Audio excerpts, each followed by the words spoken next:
Hello! Good morning everyone! I'm Rosana S. Liwanag of Balayan, Batangas, and this is my husband. November to December 2013.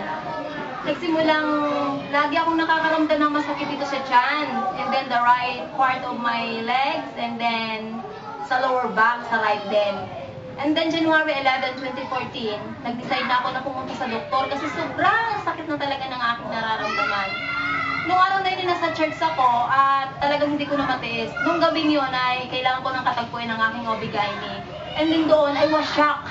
Kasi hindi ko iniisip na mangyari sa akin yon. I was diagnosed na mayroon pala akong myoma.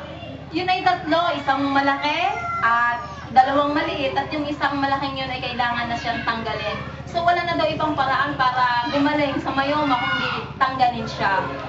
So, kailangan ko daw ng 40,000 pesos, no? Sa operation lang yun, bukod pa yung mga gamot. So, sabi ko, Lord, maghimala kayo sa akin, magpadala kayo ng gamot, ng tao na gagamitin, pero gusto ko herbal, sabi ko. Then, the second day, mayroong nag-text agang-aga.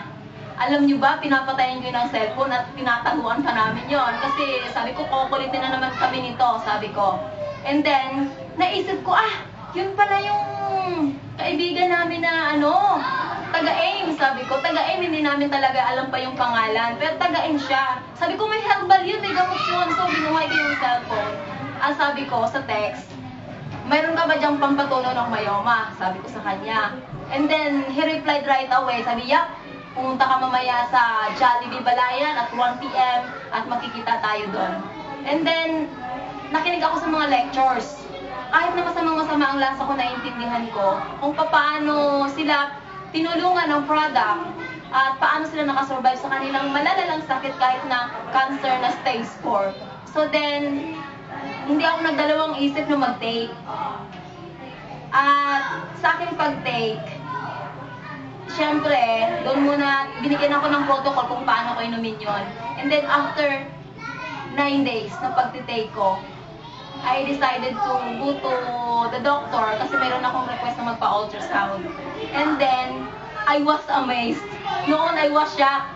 Pero nung ako nagpa-ultrasound, I was amazed kasi kahit tuldok, kahit anong bahid ng myoma dito sa aking matris, wala silang makita. And sabi ko, Lord, thank you.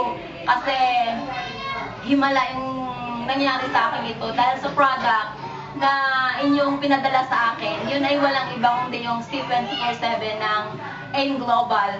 At I was totally healed dahil sa product na yun.